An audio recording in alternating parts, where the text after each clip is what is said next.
जय संविधान, जय भीम, महात्मा गांधी की जय, गोडसे मुर्दाबाद। देखिए, गंगाधर ही शक्तिमान है और शक्तिमान ही गंगाधर है। और अब ये आश्चर्यचकित आप होंगे कि भाई ये स्वामी साहब ऐसी बात क्यों कह रहे हैं, शक्तिमान ही गंगाधर है, गंगाधर ही शक्तिमान है। देखिए, हम लोग बहुत दिनों से कह रहे हैं और बार बार कह रहे हैं। आज तक मेरी जितनी भी वीडियो हैं, अगर उसमें हर वीडियो के अंदर, क्योंकि मैं फाइनेंस का प्रोफेसर हूं और मुझे थोड़ा वित्तीय ज्ञान है, थोड़ा है, बहुत ज्यादा नहीं है, लेकिन थोड़ा ज्ञान है। वो इतना मुझे पता है कि शक्तिमान ही गंगाधर है और गंगाधर ही शक्तिमान है। देखिए, एक बहुत बड़े पूंजीपति हैं देश के अंदर, जो पिछले 10 साल के अंदर बहुत बड़े से सबसे बड़े बन गए, विश्व के सबसे बड़े बन गए। मैंने देश गरीब होता चला गया, गरीब और ज्यादा गरीब होता चला गया। देश की 60% जनसंख्या को 5 किलो अनाज पे निर्भर होना पड़ा सर्वाइवल के लिए। देश के किसान एमएसपी के लिए तड़प तड़प कर मर गए, लेकिन उन्हें एमएसपी नहीं मिला। लेकिन एक और मध्यम वर्ग से वो लोअर इनकम ग्रुप में आ गया। छोटे दुकानदार, छोटे व्यापारी ध्वस्त हो गए जीएसटी के माध्यम से, नोटबंदी के माध्यम से। लेकिन जब पूरा देश सफर कर रहा था तो एक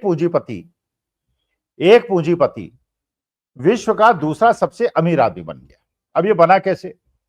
क्योंकि गंगाधर ही शक्तिमान है और शक्तिमान ही गंगाधर है।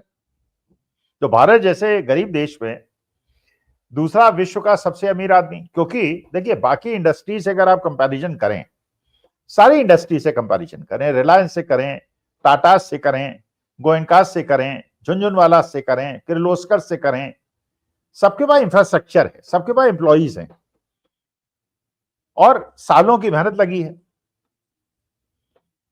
लेकिन हमारे जो देश के बहुत तेजी से उभरते हुए कलाकार हैं, गौतम अडानी साहब और अडानी ग्रुप कंपनीज, आज से 10 साल पहले एक साधारण उद्योगपति थे लेकिन एक छोटे उद्योगपति थे। लेकिन पिछले 10 साल के अंदर जिस प्रकार से सरकारी संपत्तियों को औने पौने दाम पर अडानी की कंपनी को दिया गया, हवाई अड्डे दिए गए, बंदरगाह दिए गए, जंगल दिए गए, कोयले खदानें दी गई। स्टेट बैंक ऑफ इंडिया की चेयरमैन ने खुद जाके ऑस्ट्रेलिया में कोयले की डील कराने के लिए खुद जाके वहां दस्तखत किए। तो उससे बिना किसी बड़ी लागत के अडानी ग्रुप की कंपनीज को लाखों करोड़ों का फायदा हुआ और एक गरीब देश का एक आदमी दूसरे नंबर का विश्व का सबसे अमीर पूंजीपति बन गया। अच्छा, उनको मदद की गई कि उन्होंने बैंकों से लाखों करोड़ों के लोन ले लिए। One of the biggest borrowers होंगे आज की तारीख में अगर हिंदुस्तान के कमर्शियल बैंक्स के डिटेल्स ली जाएं। विदेश से उन्होंने ऋण लिए, शेयर मार्केट में उन्होंने खूब पैसा जुटाया, लाखों करोड़ों का पैसा जुटाया। अच्छा, शेयर मार्केट से पैसा जुटाने के लिए क्या आवश्यक है? बैंक से ऋण लेने के लिए क्या आवश्यक है? कि आपकी कंपनी का वैल्यूएशन ज्यादा हो। तो आर्टिफिशियली प्रॉफिट्स को बढ़ाया गया, वैल्यूएशंस को बढ़ाया गया, कैश फ्लोज को बढ़ाया गया। जैसे गुजरात गवर्नमेंट ने अडानी जी की कंपनी से करीब 5-6 हजार करोड़ का वसूली का नोटिस दे दिया। हुआ क्या कि गुजरात के अंदर जो पावर कंपनी थी जिन्होंने अडानी के पावर सप्लाई करने के लिए कहा था, उसमें कॉन्ट्रैक्ट में था कि इस दाम पे आप बिजली देंगे, लेकिन अगर इंपोर्टेड कोल के दाम बढ़ जाएंगे तो उसके अनुसार पावर प्राइस में एडजस्टमेंट हो जाएगा। कर लिया गया। अडानी जी की ही विदेश में कोयले की कंपनीज हैं। अब उन्होंने 100 रुपए का कोयला मंगाया, दिखाया 400 रुपए का, बिजली के दाम बढ़ा दिए, उपभोक्ता से ज्यादा पैसे ले लिए और बाद में पता चला ये तो कोयले के दाम बढ़ा चढ़ा के बताए गए थे और उपभोक्ता को धोखा दिया गया था। और जो ये पैसा एक्स्ट्रा कमाया विदेशी कंपनी ने हवाला के माध्यम से, ऐसा आरोप लगा, हवाला के माध्यम से, शेल कंपनीज के माध्यम से वो शेयर मार्केट में अडानी जी की कंपनी में लगा और उसमें शेयर प्राइस को बढ़ा दिया गया। अच्छा, अब इस चीज को रोक कौन सकता था? अच्छा, ये केवल गुजरात में नहीं हुआ, और भी हिंदुस्तान के सारे स्टेट्स में करीब करीब इसी प्रकार के समझौते हुए, और अडानी जी का बिल्कुल। लेकिन अगर आप पहली 10 कंपनी भारतवर्ष के अंदर की लिस्ट बनाएं जो सबसे ज्यादा एम्प्लॉयमेंट देती हैं, जो सबसे ज्यादा टैक्स देती हैं, तो उसमें अडानी जी का कहीं नाम नहीं, उनकी कंपनियों का नाम नहीं है। लेकिन अगर अमीरी के हिसाब से देखा जाए तो सबसे विश्व के दूसरे सबसे बड़े अमीर आदमी बन गए। तो देश में रोजगार आपको पैदा करना नहीं, टैक्स आपको देना नहीं, लेकिन सरकार की कृपा से अभी मेरा मंत्री बन गए, क्योंकि गंगाधर ही शक्तिमान है, शक्तिमान ही गंगाधर है। अच्छा, सरकारी बैंक हैं और जो म्यूचुअल फंड्स हैं वो भी सरकारी बैंक्स के ही उपक्रम हैं। एलआईसी है, एलआईसी के पास बहुत पैसा है, और जो ओल्ड पेंशन स्कीम थी उसको खत्म करके न्यू पेंशन स्कीम लाई गई, सारा पैसा शेयर मार्केट में डाला गया, अडानी जी के शेयर प्राइसेस को बढ़ाया गया, और गंगाधर ही शक्तिमान है, शक्तिमान ही गंगाधर है।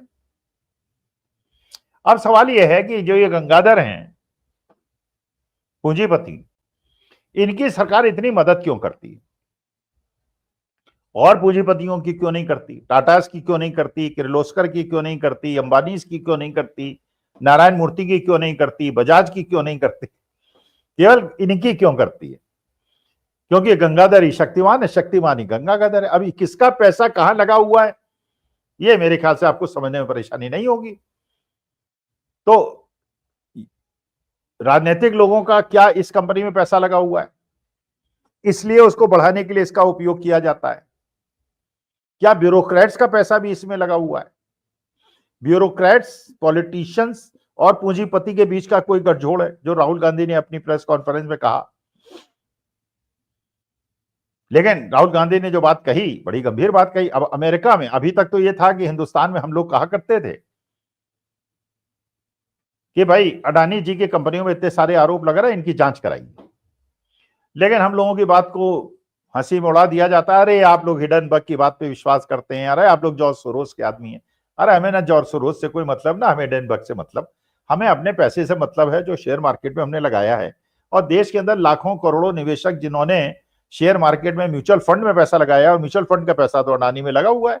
हो सकता है सबका पैसा अडानी की कंपनी में ना लगा हो, लेकिन म्यूचुअल फंड में लगा, और म्यूचुअल फंड ने अडानी में लगाया है, और एलआईसी में लगाया। तो अगर अडानी के शेयर गिरते हैं या उसमें कोई घपला पकड़ा जाता है, तो देश की लाखों करोड़ों निवेशकों का नुकसान हो जाता है। लेकिन हमारी बातों को अनदेखा कर दिया गया। सेबी चेयरपर्सन जो है, उनपे भी बहुत सारे आरोप लगे, लेकिन उनपे भी जांच कराने से इनकार कर दिया गया। पार्लियामेंट ने एक पीएससी कमेटी बनाई, पब्लिक अकाउंट्स कमेटी, वेणुगोपाल साहब जिसके अध्यक्ष थे, और उन्होंने नोटिस दिया सेबी चेयरपर्सन को हाजिर होने के लिए। लेकिन उन्होंने, क्योंकि सैया भय तो कोतवाल का डर काहे का, वो पेश होने से इनकार कर दिया। अब भारत के वर्ष के अंदर तो कोई जांच हो नहीं पाई। सुप्रीम कोर्ट ने भी अपना एक मैंडेट दे दिया और उससे भी कोई जांच दे दी। सेबी जिस पे आरोप लगे हुए थे उन्होंने क्लीन चिट दे दी, सुप्रीम कोर्ट ने भी उसमें क्लीन चिट ही देने का प्रयास किया। और असली मुद्दा जो हिडनबर्ग ने उठाया था कि ऑफशोर कंपनीज हैं और बड़े घपलेबाजी है, शेल कंपनीज हैं, उसकी जांच हुई नहीं। चलिए, भारतवर्ष के अंदर तो चुप करा दिया गया, क्योंकि लोकतंत्र और संविधान की जो स्थिति है वो तो आप जानते ही हैं, जितना मैं जानता हूं आप भी जानते हैं। लेकिन अब मुश्किल ये पैदा हो गई कि अमेरिका के अंदर जो उनकी सबसे बड़ी इन्वेस्टिगेटिंग एजेंसी है, उन्होंने पाया कि अडानी जी ने बहुत बड़ी घूसखोरी की है, करीब 2000 करोड़ की घूसखोरी की है। अब 2000 करोड़ की घूसखोरी की है तो 2000 करोड़ के लिए तो की नहीं होगी, 1 लाख करोड़ के लिए की होगी। अच्छा, ये घूसखोरी ब्लैक मनी से ही हुई होगी, व्हाइट मनी से तो होती नहीं। तो ब्लैक मनी जनरेट हुआ है और घूस दी गई है, और वहां के कोर्ट ने अडानी जी और उनके भतीजे को सम्मन भी इशू कर दिया, बाकी उनके अधिकारियों को भी सम्मन इशू कर दिया। अब ये मामला इंटरनेशनल हो गया, क्योंकि जो अडानी जी की कंपनीज है उसके अंदर केवल भारतीयों का पैसा नहीं लगा हुआ है, विदेशियों का भी पैसा लगा हुआ है। अब अमेरिका के कोर्ट में तो आप जाके नहीं कह सकते कि हाजिर नहीं होंगे साहब, हाजिर तो होना पड़ेगा। और हो सकता है वो एक आध किसी हिंदुस्तानी को, वहां बड़े आदमी को वो कर लें, अरेस्ट कर लें, बंधक बना लें कि पहले अडानी जी को पेश करो तब छोड़ेंगे। क्योंकि मानी बात है कि उनके इन्वेस्टर्स का इंटरेस्ट इन्वॉल्व है, तो हमारे इन्वेस्टर्स का जो इंटरेस्ट इन्वॉल्व है, अगर सेबी उसका ध्यान नहीं रखता, लेकिन वहां की जो एसईसी है, सिक्योरिटी एक्सचेंज कमीशन जो है, वो तो वहां के निवेशकों का ध्यान रखते हुए इस प्रकार की किसी भी हेरा फेरी करने वाले को और बड़े बड़े प्रोजेक्ट्स लेकर वैल्यूएशन को बढ़ा के वहां से बॉन्ड के माध्यम से इक्विटी के मार्केट से पैसा उठाने वाले को और वहां के निवेशकों को धोखा देने की मंशा रखने वाले को पकड़ लेगा। तो ये जो अमेरिका सरकार ने एक प्रकार से अडानी की कंपनीज को घेरे में लिया है, तो ये बात क्लियर हो गई कि हम लोग जो ये डिमांड कर रहे थे हिंदुस्तान के अंदर कि अडानी की कंपनियों की जांच हो जाए और जांच से पता चले वो शुद्ध है या नहीं, तो हम लोगों को तो भक्तों ने दरकिनार कर दिया। लेकिन अब पूरे अब शेयर मार्केट में आज शेयर मार्केट टोटल तो उतना नहीं गिरा, लेकिन अडानी जी की कंपनी के सारे शेयर्स 15-15, 20-20% से गिर गए, तो करीब 15% का एवरेज लॉस हुआ। तो 15% का एवरेज लॉस होने का मतलब अगर 20 लाख करोड़ का मार्केट कैपिटलाइजेशन है अडानी की सारी कंपनी का और 15% का लॉस हुआ है, तो करीब करीब 2.5-3 लाख करोड़ का निवेशकों का पैसा डूब गया। अच्छा, इसमें अडानी जी का भी आधे अगर शेयर होल्डिंग उनकी है तो करीब आधा 1.5 लाख करोड़ उनका डूबा और 1.5 लाख करोड़ निवेशकों का डूबा।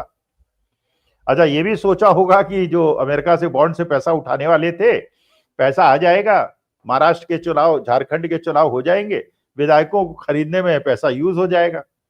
अब मार्केट एक ही दिन में अगर अडानी जी का 1.5 लाख करोड़ का नुकसान हो गया तो विधायकों को खरीदने के लिए पैसा कहां से बचेगा। अच्छा, वो केवल अडानी जी का पैसा तो है नहीं, वो गंगाधर ही शक्तिमान है और शक्तिमान ही गंगाधर है, तो राजनीतिज्ञों का पैसा है, उनका बेचारों का 1.5 लाख करोड़ डूब गया।